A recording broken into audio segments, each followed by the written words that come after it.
ಇದು ಚಿಕ್ಕಬಳ್ಳಾಪುರ ಜಿಲ್ಲೆಯ ಚಿಂತಾಮಣಿ ತಾಲೂಕಿನ ನಿಮ್ಮಕಾಯಲಹಳ್ಳಿ ಗ್ರಾಮದಲ್ಲಿ ಇರುವ ದರ್ಗಾ ದೆವ್ವಭೂತಗಳ ನಂಬಿಕೆಯನ್ನ ಬಿಡಿಸುವುದಕ್ಕೆ ಕುಖ್ಯಾತಿ. ಇನ್ನು ಇದೇ ಗ್ರಾಮದಲ್ಲಿ ಬುಧವಾರ ಸಂಜೆ ಕಂಡು ಕೇಳದ ವಿಕೃತ ಘಟನೆಯೊಂದು ನಡೆದು ಹೋಗಿದೆ. ಸ್ವತಃ ಚಿಕ್ಕಪ್ಪ ರಂಜಿತ್ ತನ್ನ ಅಣ್ಣನ ಮಗ 2 ವರ್ಷದ 3 ತಿಂಗಳ ವಯಸ್ಸಿನ ಹಾಲುಗಲ್ಲದ ಪುಟಾಣಿಯನ್ನ ಮನೆ ಬಳಿಯ ಪಾಳು ಬಿದ್ದ ಮನೆಯೊಂದರಲ್ಲಿ ಬಟ್ಟೆ ಒಗೆದಂತೆ ಚಪ್ಪಡಿ ಕಲ್ಲಿಗೆ ಮಗುವನ್ನ ಹೊಡೆದು ನಂತರ ಚಾಕುವಿನಿಂದ ಕತ್ತು ಸೀಳಿ ಭರ್ಭರವಾಗಿ ಹತ್ಯೆ ಮಾಡಿರುವ ಆರೋಪ ಕೇಳಿಬಂದಿದೆ.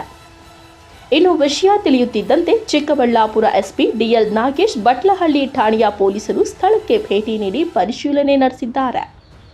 ಆದರೆ ಆರೋಪಿ ರಂಜಿತ್ ಮೃತ ಬಾಲಕನ ತಂದೆ ಮಂಜುನಾಥ್ ಚಿಕ್ಕಪ್ಪನ ಮಗನಾಗಿದ್ದಾನೆ. 2 ಕುಟುಂಬಗಳು ಒಟ್ಟಿಗೆ ಇವೆ. ಭೂ ವಿವಾದ, ವೈಯಕ್ತಿಕ ದ್ವೇಷ, ಹಳೆ ದ್ವೇಷ ಯಾವುದೂ ಕಂಡು ಬಂದಿಲ್ಲ. ಆರೋಪಿ ರಂಜಿತ್ ಸಿವಿಲ್ ಇಂಜಿನಿಯರ್ ಆಗಿದ್ದು ಅಣ್ಣ ಮಂಜುನಾಥ್ ಮನೆಯಲ್ಲೇ ತಿಂದು ತೇಗುತ್ತಿದ್ದ. ಪೊಲೀಸರು ಆರೋಪಿಯನ್ನ ಬಂಧಿಸಿ ವಿಚಾರಣೆ ನಡೆಸಿದ್ದಾರೆ. ಆದರೆ ಆರೋಪಿ ಕೊಲೆಗೆ ಕಾರಣ ಬಾಯ್ಬಿಟ್ಟಿಲ್ಲ. ಇದರಿಂದ ಪೊಲೀಸರು ತನಿಖೆ ತೀವ್ರಗೊಳಿಸಿದ್ದಾರೆ.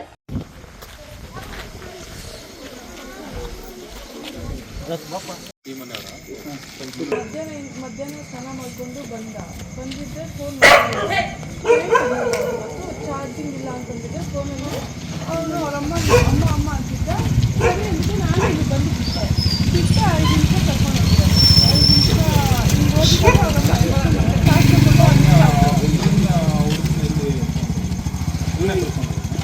ಅವರಮ್ಮ ಇಲ್ಲಿ ಬಂದು ಕರ್ಕೊಂಡು ಹೋದ್ರು. ಹಿಂಗೆ ಕರ್ಕೊಂಡು ಹೋಗಿದ ತಕ್ಷಣ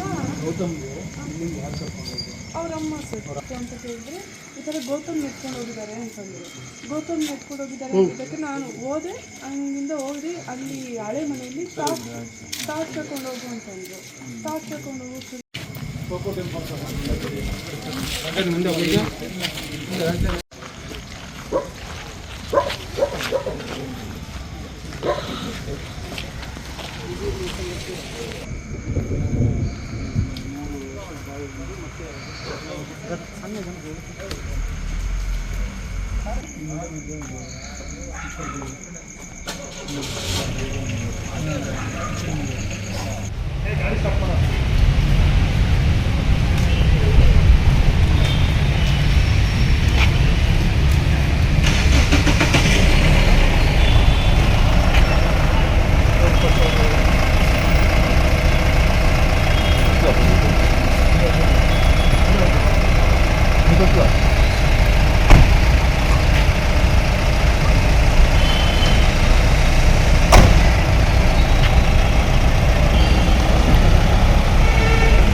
ನಮಸ್ಕಾರ.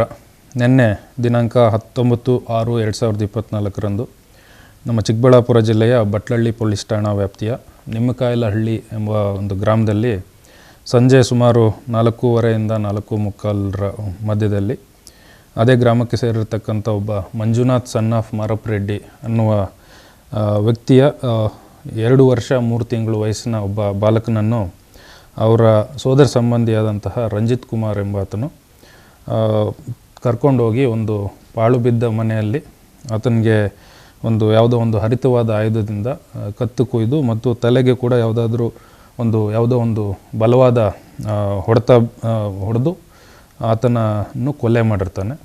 ಆತನನ್ನು ಇವತ್ತು ಮುಂಜಾನೆಯೇ ನಾವು ದಸ್ತಗಿರಿ ಮಾಡಿ ಆತನನ್ನು ವಿಚಾರಣೆ ಮಾಡ್ತಾಯಿದ್ದೀವಿ. ಯಾಕೆ ಕೊಲೆ ಮಾಡಿದ ಅಂತ ಗೊತ್ತಾಯ್ತು ಸರ್? ಈಗಲೇ ಅವನು ಮುಂಜಾನೆ ಸಿಕ್ಕಿದ್ದಾನೆ. ಆತನ ವಿಚಾರಣೆ ಮಾಡ್ತಾ ಇದ್ದೀವಿ.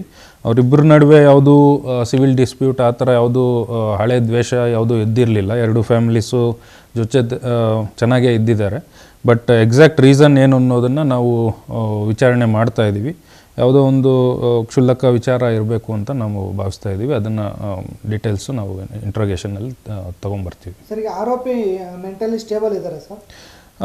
ಅದನ್ನು ನಾವು ಪರಿಶೀಲನೆ ಮಾಡ್ತಾ ಇದ್ದೀವಿ. ಆತ ಈಗ ನಮಗೆ ಸಿಕ್ಕಿದ್ದಾನೆ. He is all right, physically ಕೂಡ ಆಲ್ ರೈಟ್ ಇದ್ದಾನೆ. ಆತನ ವಿಚಾರಣೆ ಮಾಡ್ತಾ ಇದ್ದೀವಿ. ಎಕ್ಸಾಕ್ಟ್ಲಿ ಯಾವ ಕಾರಣಕ್ಕೆ ಈ ಮಗುವನ್ನು ಕೊಂದ ಅನ್ನೋದ್ರ ಬಗ್ಗೆ ನಾವು ವಿಚಾರಣೆ ಮಾಡ್ತಾ ಇದ್ದೀವಿ.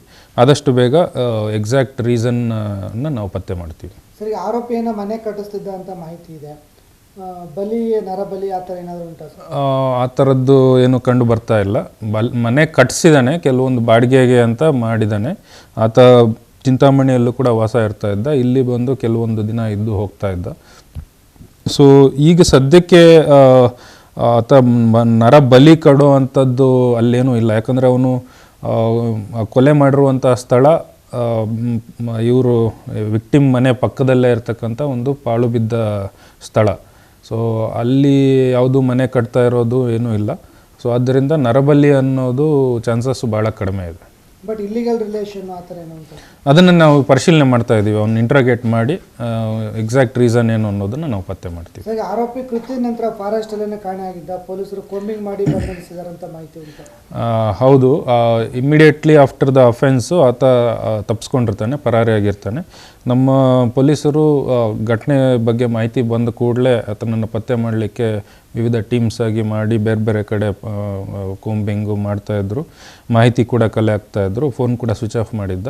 ಸೊ ಆದ್ದರಿಂದ ರಾತ್ರಿ ಎಲ್ಲ ಪ್ರಯತ್ನ ಮಾಡಿ ಮುಂಜಾನೆ ಆತನನ್ನು ಬಂಧಿಸುವಲ್ಲಿ ಯಶಸ್ವಿಯಾಗಿದ್ದಾರೆ. ಸರ್, ಈಗ ದೂರು ಯಾರು ಕೊಟ್ಟಿದ್ದಾರೆ, ಅವ್ರೇನು ಹೇಳ್ತಾರೆ ಸರ್? ಈಗ ದೂರನ್ನು ಅವರ ಕುಟುಂಬ ಸದಸ್ಯರೇ ಕೊಟ್ಟಿದ್ದಾರೆ, ಮಂಜುನಾಥ್ ಅಂತ. ಅವರು ಇನ್ನೂ ವಿಚಾರಣೆ ಮಾಡಬೇಕಾಗಿದೆ, ಡೀಟೇಲ್ಸು. ಅವ್ರನ್ನ ಡೀಟೇಲ್ಸ್ ವಿಚಾರಣೆ ಮಾಡಿ ಈತನನ್ನು ಅಕ್ಯೂಸ್ಡ್ ಕೂಡ ಸಿಕ್ಕಿರೋದ್ರಿಂದ ಆತನನ್ನು ವಿಚಾರಣೆ ಮಾಡಿದ್ಮೇಲೆ ನಾವು ಫರ್ದರ್ ಕನ್ಕ್ಲೂಷನ್ಗೆ ಬರಲಿಕ್ಕೆ ಸಾಧ್ಯ ಆಗುತ್ತೆ. ಅಕ್ಯೂಸ್ಡ್ ಮತ್ತು ದೂರುಗಾರರಿಗೆ ಯಾವ ಥರ ಸಂಬಂಧ ಉಂಟು?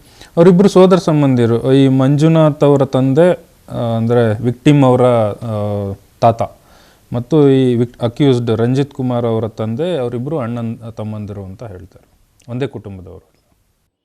ಇನ್ನು ಆರೋಪಿ ರಂಜಿತ್ ನಿನ್ನೆ ಸಂಜೆ 4 ಗಂಟೆಯ ಸಮಯದಲ್ಲಿ ಅಣ್ಣನ ಮನೆಯಲ್ಲೇ ಊಟ ಮಾಡುವಾಗ ಅತ್ತಿಗೆ ಎಂಜಿನಿಯರಿಂಗ್ ವಿದ್ಯಾಭ್ಯಾಸ ಮಾಡಿ ಕೆಲಸವಿಲ್ಲದೆ ಉಂಡಾಡಿ ಗುಂಡ ಆಗಿದ್ದೀಯ ಅಂತ ಬುದ್ಧಿವಾದ ಹೇಳಿದ್ರಂತೆ.